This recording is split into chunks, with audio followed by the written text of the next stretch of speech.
إن الحمد لله نحمده ونستعينه ونستغفره ونعوذ بالله من شرور أنفسنا ومن سيئات أعمالنا من يهده الله فلا مضل له ومن يضلل فلا هادي له وأشهد أن لا إله إلا الله وحده لا شريك له وأشهد أن محمدًا عبده ورسوله يا أيها الذين آمنوا اتقوا الله حق تقاته ولا تموتن إلا وأنتم مسلمون يا أيها الناس اتقوا ربكم الذي خلقكم من نفس واحدة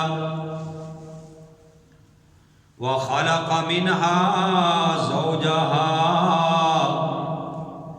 وبث منهما رجالا كثيرا ونساء واتقوا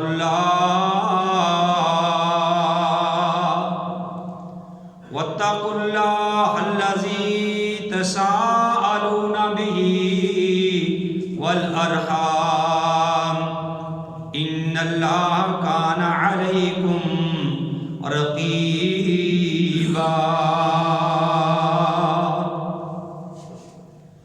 يا أيها الذين آمنوا اتقوا الله وقولوا قولا سديدا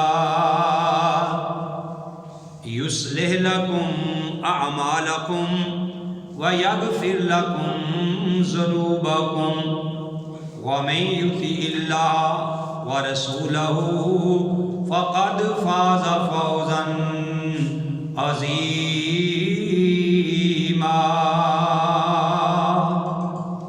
أما بعد فإن خير الحديث كتاب الله وخير الهدي هدي محمد صلى الله عليه وآله وسلم وشر الأمور محدثاتها وكل محدثة بدعة وكل بدعة ضلالة وكل ضلالة في النار.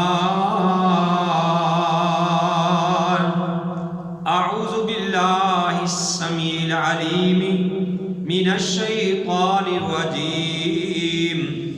بسم الله الرحمن الرحيم. قال الله تبارك وتعالى في سورة البقرة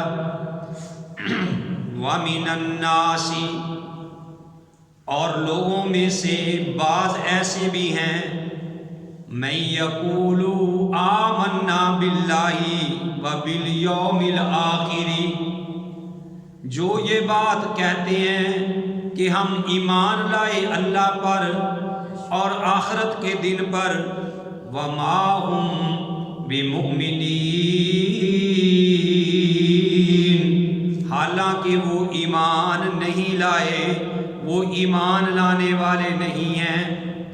یخادعون اللہ، وہ دھوکہ دیتے ہیں اللہ کو، والذین آمنوا، اور ان لوگوں کو جو ایمان لائے، وما یخدعون، اور نہیں وہ دھوکہ دیتے، الا انفسہم، مگر اپنے آپ کو ہی، وما یشعرون، اور وہ شعور نہیں رکھتے. فی قلوبہم مرض، ان کے دلوں میں بیماری ہے، فزادہم اللہ نے بڑھا دی ان کی بیماری، وَلَهُمْ عَذَابٌ عَلِيمٌ، اور ان کے لیے دردناک عذاب ہے، بما اس وجہ سے کانوا یکذبون کہ وہ جھوٹ بولتے تھے۔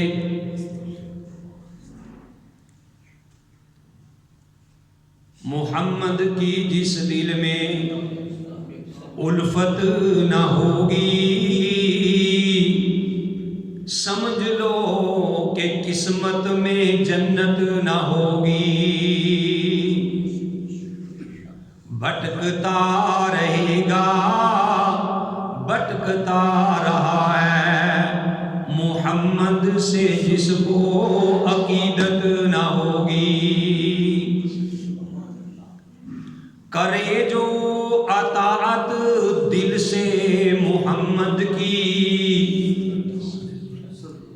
کرے جو اطاعت دل سے محمد کی، رب کعبہ کی قسم اس کو پیر و مرشد کی حاجت نہ ہوگی۔ حضرات، حمد و ثنا کے لائق اللہ وحدہ لا شریک کی ذات پاک ہے۔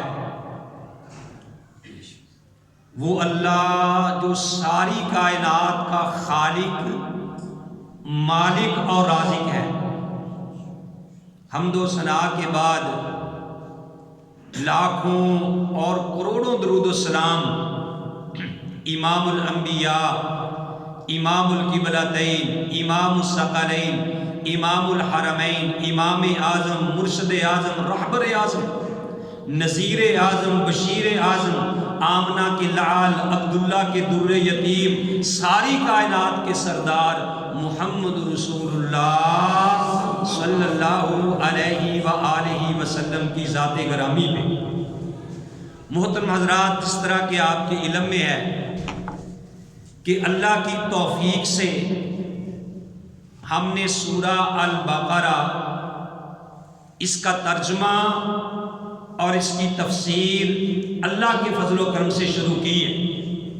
پہلے سورہ فاتحہ مکمل ہوئی، اب سورہ بقرہ ہے، اور پچھلے جمعۃ المبارک کے خطبہ کے اندر آپ بھائیوں کو بتایا گیا تھا کہ پہلے اللہ تعالیٰ نے ایمان والوں کا تذکرہ کیا کہ ایمان والے کون ہیں، اور پھر اللہ احکم الحاکمین نے کافروں کا تذکرہ کیا، اور آج جو آیات کریمہ میں نے آپ کے سامنے تلاوت کی ہے، اس میں اللہ احکم الحاکمین نے منافقوں کا تذکرہ کیا۔ مسلم الگ ہوتا ہے، مومن الگ ہوتا ہے، یعنی آپ یوں کہیے کہ ہر مومن مسلم ہوتا ہے لیکن ہر مسلم مومن نہیں ہوتا۔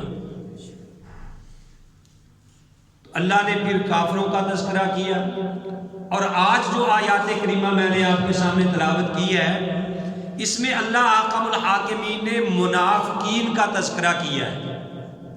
اور یہ جو آیات کریمہ تلاوت کی ہے، یہ کس وجہ سے نازل ہوئی، کیوں نازل ہوئی، اور کن کے بارے میں نازل ہوئی؟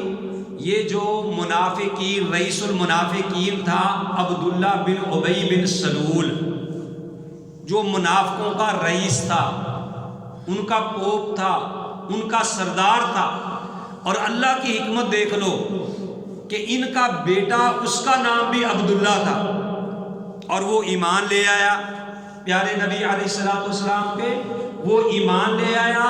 باپ منافق ہے، عبداللہ بن ابی بن سلول، مطعب بن عشیر اور جد بن قیس، اور ان کے رفقا جو بڑے بڑے رئیس تھے، ان کے بارے میں یہ آیات کریمہ نازل ہوئی۔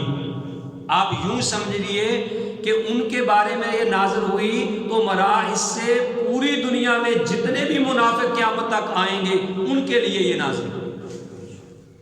اللہ احکم الحاکمین نے فرمایا وَمِنَ النَّاسِ مَن يَقُولُ آمَنَّا، لوگوں میں سے بعض لوگ ایسے بھی ہیں جو کہتے ہیں جی ہم اللہ پہ ایمان لائے، وَبِالْيَوْمِ الْآخِرِ، اور آخرت پہ بھی ہم ایمان لائے، وما مؤمنین، حالانکہ وہ اللہ کہتے ہیں قرآن میں کہ وما ہم بمؤمنین، وہ اصل میں ایمان نہیں لائے۔ دل سے کہہ دینے سے تو بات نہیں بنتی، جب تک بندہ یعنی زبان سے کہنے سے بات نہیں بنتی جب تک بندہ دل سے ایمان نہ لائے، اور خالی زبان سے اقرار کرنے سے بھی بات نہیں بنتی جب تک دل سے ایمان لائے، اور دل سے بھی ایمان لانے سے بات نہیں بنتی جب تک اقرار نہ کرے۔ جیسے ہمارے یہ بات ہے، کوئی بندہ بیمار ہو جاتا ہے، وہ کہنے لگا یار میرا تو پتہ لینے کیوں نہیں آیا؟ کہنا جی پوچھ کوئیش نہ جناب، جدوں میں دور گیا تے میں بڑا رویا کہ میرا ساتھی بیمار ہے، تو وہ کہنے والے نے کہا کہ وہ میرے پاس سے گزرے، میرا حال تک نہ پوچھا، میں کیسے مان جاؤں کہ وہ دور جا کر روئے؟ تو میرے بھائیوں، ایمان کے لیے زبان سے اقرار کرنا بھی ضروری ہے، اور پھر دل سے ایمان لانا بھی ضروری ہے، اور پھر اس کے مطابق عمل کرنا بھی ضروری ہے۔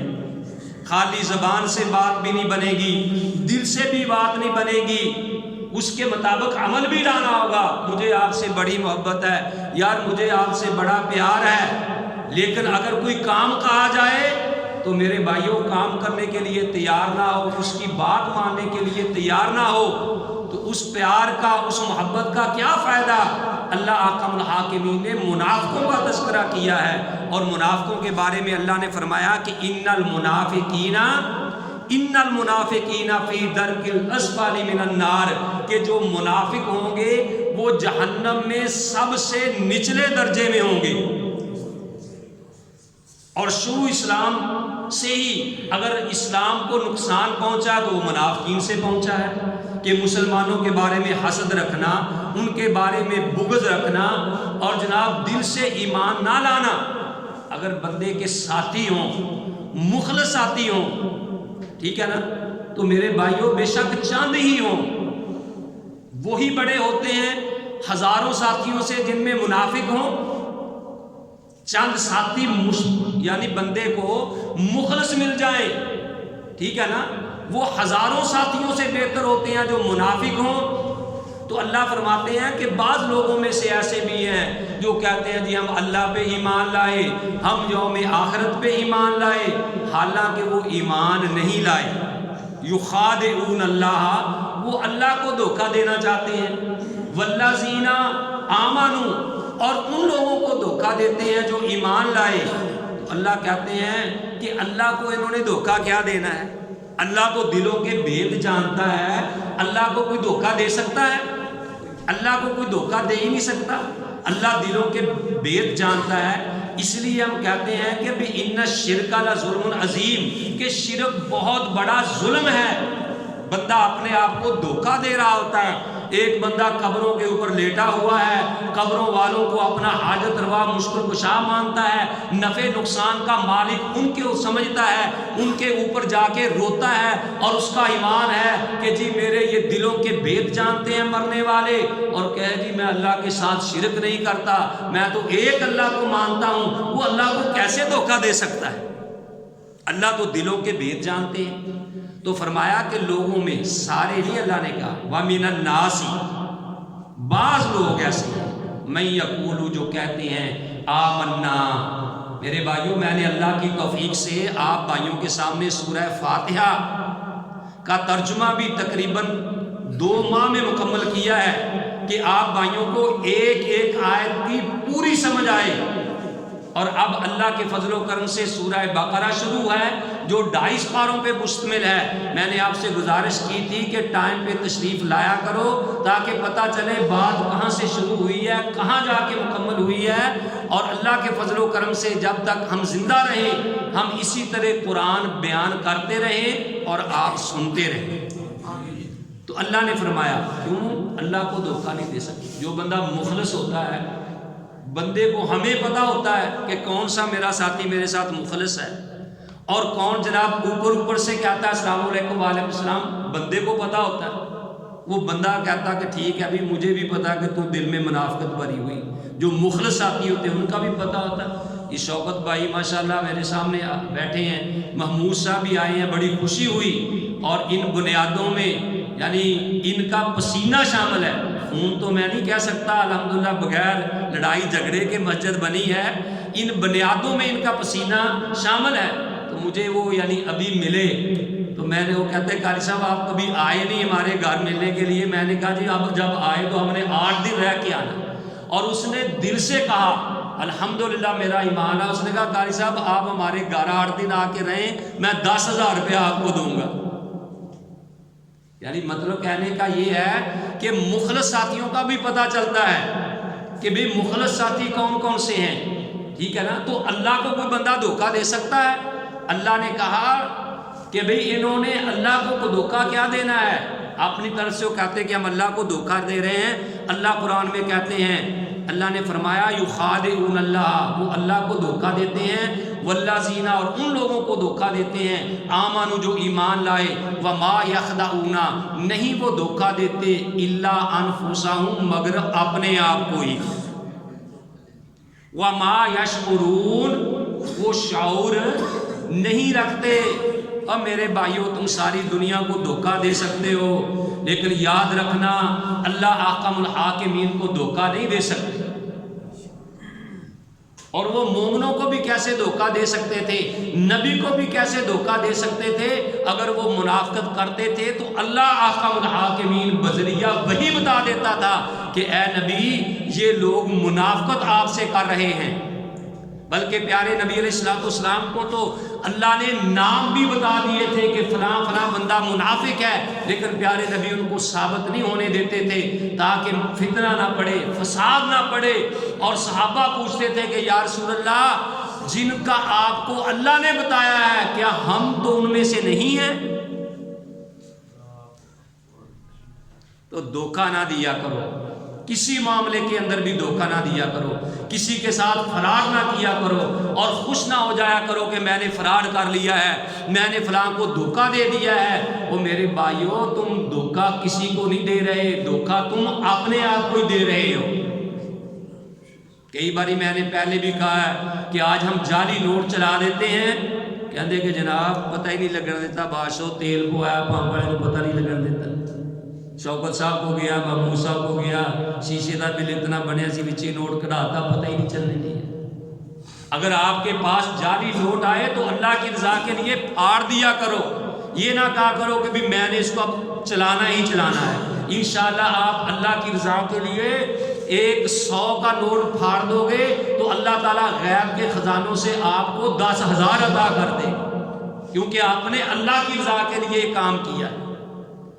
تو اسلام کے مقابلے میں دھوکہ تو اللہ فرماتے ہیں کہ وہ اپنے آپ کو ہی دھوکہ دے رہے ہیں. فی قلوبہم مرض، ان کے دلوں میں بیماری ہے، منافقت کی بیماری ہے، حسد کی بیماری ہے. میرے بھائیوں منافقت نہ رکھا کرو، دل میں کسی کے بارے میں حسد نہ رکھا کرو. دعا کیا کرو اللہم اہد قلبی، اللہم اہد قلبی وفی سقیمت صدری، کہ اے اللہ واسبل سقیمت صدری، اللہ میرے دل کو سیدھا رکھ اور میرے دل کو حسد سے کھرچ دے، حسد سے پاک کر دے، منافقت سے پاک کر دے. اور اگر آپ کسی کے بارے میں حسد رکھتے ہیں تو اگر آپ نے ججمنٹ کرنا ہو کہ مجھے فلاں کے بارے میں حسد ہے یا نہیں تو اس کا میرے بھائیوں بڑا آسان پیمانہ ہے. اگر آپ کسی کے بارے میں حسد رکھتے ہیں نا، اگر آپ دیکھتے ہیں جی میرے دل میں حسد نہیں تو اس کے لیے غیب میں دعا کیا کرو. اگر تو دعا کرنے کو جی چاہے کہ ابھی اللہ تو اس کے کاروبار میں برکت فرما، اللہ اس کو صحت عطا فرما، اے اللہ اس کی جسمانی روحانی پریشانیاں فرما، اگر تو آپ کا جی چاہ رہا ہے کہ میں اس کے بارے میں دعا کروں تو کہو الحمدللہ. اگر جی نہیں کر رہا تو میرے بھائیوں سمجھ لو کہ تیرے دل میں اس کے بارے میں حسد ہے. بڑا آسان سا پیمانہ ہے یہ ججمنٹ کرنے کے لیے کہ مجھے حسد ہے یا نہیں ہے. تو اللہ احکم الحاکمین فرماتے ہیں ان کے دلوں میں بیماری ہے، وہ جناب منافقت کی بیماری ہے، وہ تو چلاکیاں کرتے ہیں. اللہ کہتے ہیں فزادہم اللہ مرضا، ہم ان کی بیماری کو اور بڑھا رہے ہیں.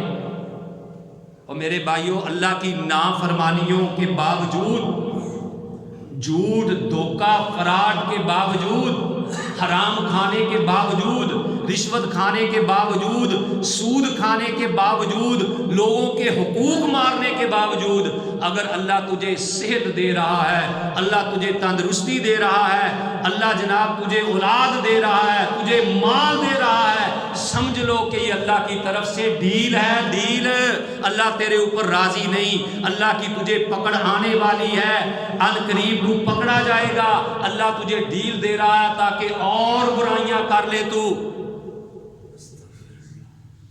یہ میں نہیں کہہ رہا، رب کا قرآن ہے۔ اللہ کہتے ہیں فَزَادَهُمُ اللَّهُ مَرَضًا، ہم نے ان کی بیماری کو اور بڑھا دیا، اور منافق بن گئے، اور حسد میں وہ زیادہ ہو گئے۔ فَزَادَهُمُ اللَّهُ مَرَضًا۔ تو آگے اللہ حکم الحاکمین کیا فرماتے ہیں؟ اے اللہ میں تیرے قرآن پہ قربان جاؤں۔ وَلَهُمْ عَذَابٌ عَلِيمٌ۔ اللہ کہتے ہیں کہ ایسے لوگوں کے لیے ہم نے دردناک عذاب تیار کر رکھا ہے، دردناک عذاب تیار کر رکھا ہے۔ ہم ایک لمحہ بھی اللہ کا عذاب نہیں سہ سکتے۔ یہودیوں نے کہا تھا لن تمسنا النار الا ایاما معدودہ، پہلی بات یہ ہے کہ ہم نے تو جہنم میں آگ میں جانا ہی نہیں، اگر گئے بھی تو آگ ہمیں چند دن لگے گی، چند دن وہ کہتے تھے کہ آگ ہمیں چھوئے گی اگر ہم آگ میں چلے بھی گئے۔ اور نہ میرے بھائیوں اللہ سے پناہ مانگا کرو، ایک لمحہ کے لیے بھی ہم اللہ کا عذاب نہیں سہ سکتے۔ اور آپ کو دعائیں بھی ساتھ ساتھ بتاتا ہوں کہ صبح و شام 7 بار پڑھا کرو، اللہم اجرنی من النار، اللہم اجرنی من النار، اللہم اجرنی من النار۔ اے اللہ مجھے آگ سے بچانا، اللہ مجھے جہنم کی آگ سے بچانا۔ پیارے نبی علیہ السلام نے فرمایا جو صبح و شام 7 بار پڑھے گا اللہ اس کو جہنم کی آگ سے بچا لیں گے۔ یہ یاد کیا کرو دعائیں۔ تو اللہ فرماتے ہیں کہ ان کے لیے ہم نے دردناک عذاب تیار کر رکھا ہے، بما کانوا یکذبون، اس وجہ سے کہ وہ جھوٹ بولتے تھے، وہ دھوکہ دیتے تھے، وہ فراڈ کرتے تھے۔ تو میرے بھائیوں اللہ حکم الحاکمین نے ہمارے اندر بھی ایک پیمانہ سیٹ کیا ہوا ہے۔ اللہ کی قسم اگر بندے کا دل زندہ ہو تو بندے کا ایمان اس کو وارننگ دیتا رہتا ہے کہ یہ کام غلط ہے، یہ کام صحیح ہے، اس میں تو نے دھوکہ کیا ہے، اس میں تو نے فراڈ کیا ہے، اس میں تو نے فلاں کے ساتھ دھوکہ کیا ہے۔ بندے کا ایمان اس کو جھنجھوڑتا ہے، لیکن اگر حرام کھا کھا کے دل مردہ ہو جائے، اگر لوگوں کے حقوق کھا کھا کے دل مردہ ہو جائے، فراڈ کر کے جھوٹ بول بول کے اگر دل مردہ ہو جائے، تو میرے بھائیوں پھر جب حرام حلال کی تمیز بندے کے دل سے اٹھ جائے تو سمجھ لو پھر اس کی تباہی کے دن آ گئے ہیں، اس کی بربادی کے دن آ گئے ہیں۔ شیطان کا انسان کے اوپر سب سے بڑا حملہ یہ ہے کہ اس بندے سے وہ نیکی اور برائی کی تمیز ختم کر دے۔ اگر آپ کو نیکی کر کے خوشی محسوس نہیں ہوئی اور برائی کر کے تمہارے دل میں کھٹکا پیدا نہیں ہوا تو میرے بھائیوں پھر سمجھ لو کہ ایمان خطرے میں ہے۔ اگر نیکی کر کے خوشی محسوس ہوئی ہے، برائی کر کے دل میں کھٹکا آ گیا ہے، اللہ کی طرف فوراً رجوع کر لیا ہے، اللہ سے معافی مانگ لی ہے، تو میرے بھائی اللہ کا شکر کر، تیرے دل کے اندر ایمان ہے، تیرا دل زندہ ہے، تیرا دل زندہ ہے، ابھی وہ سیاہ نہیں ہوا۔ کہ الحمدللہ، کیونکہ پیارے نبی علیہ السلام نے فرمایا کہ ہر آدم کا بیٹا، ہر بیٹا جو آدم کی اولاد ہے وہ گناہ گار ہے۔ کلو بنی آدم خطاؤون، سب بنی آدم، آدم کے بیٹے غلطی کرنے والے ہیں، لیکن بہترین غلطی والے وہ ہیں جو فوراً اللہ سے معافی مانگ لیتے ہیں، فوراً اللہ کی طرف رجوع کر لیتے ہیں۔ میں قربان جاؤں، میرا اللہ اتنا غفور الرحیم ہے۔ بعض روایات میں مطابق 2 گھنٹے، بعض کے مطابق 4 گھنٹے جب بندہ کوئی گناہ کرتا ہے تو اللہ فرشتوں کو کہتا ہے کہ ابھی اس کا گناہ نہیں لکھنا، شاید یہ مجھ سے معافی مانگ لے۔ شاید یہ مجھ سے معافی مانگ لے، اللہ تو اتنا غفور الرحیم ہے۔ تو میرے بھائیوں، اگر معافی مانگنے بھی کسی تجھے توفیق نہیں ہوئی، دل میں یہ کھٹکا بھی پیدا نہیں ہوا کہ میں اپنے گناہوں کی معافی مانگ لوں، تو پھر تیرا دل مردہ ہو چکا ہے، اپنی اصلاح کر، تیری بدبختی ہے۔ اور اگر میرے بھائیوں گناہ کر کے دل میں کھٹکا پیدا ہو گیا، ٹھیک ہے نا، تو اللہ کا شکر ادا کرو کہ اللہ ابھی میرا ایمان ہے جو مجھے اس بات سے جھنجھوڑ رہا ہے کہ اپنی اصلاح کر لے۔ اللہ احکم الحاکمین سے آؤ سارے ہم مل کے دعا کریں کہ اللہ تعالی ہم سب کو کتاب و سنت کے مطابق زندگی بسر کرنے کی توفیق نصیب فرمائے۔ تو میرے بھائیوں، میں نے آپ کو پہلے بھی کہا تھا، جو سنو جا کے بتاؤ۔ کوئی پوچھے کہ بھئی قاری صاحب نے آج کیا مسئلہ بیان کیا ہے، کون سا موضوع شروع کیا ہے، تو آپ بتائیں کہ پہلے الحمدللہ ہم نے سورہ فاتحہ کا ترجمہ و تفسیر سنی ہے، اب سورہ البقرہ اس کا ترجمہ اور تفسیر شروع ہوا ہے۔ جناب پہلے رکوع میں ہم نے یہ مسائل سنے ہیں، آج ہم نے منافقوں کا تذکرہ سنا ہے۔ آؤ ہم اللہ احکم الحاکمین سے دعا کریں کہ اللہ تعالی ہماری زندگیوں میں برکت عطا فرمائے۔ اللہ تعالیٰ سے دعا ہے کہ اللہ تعالیٰ مجھے یہ مکمل قرآن پاک ترجمے اور تفسیر کے ساتھ بیان کرنے کی توفیق نصیب فرمائے۔ اور میری اللہ سے دعا ہے کہ اللہ تعالیٰ آپ کو مکمل قرآن سننے کی توفیق عطا فرمائے۔ اللہ سے دعا ہے کہ اللہ تعالیٰ ہمیں زندہ رکھے تو ایمان کی حالت میں، موت آئے تو ایمان کی حالت میں۔ وما علیہ الا البلاغ۔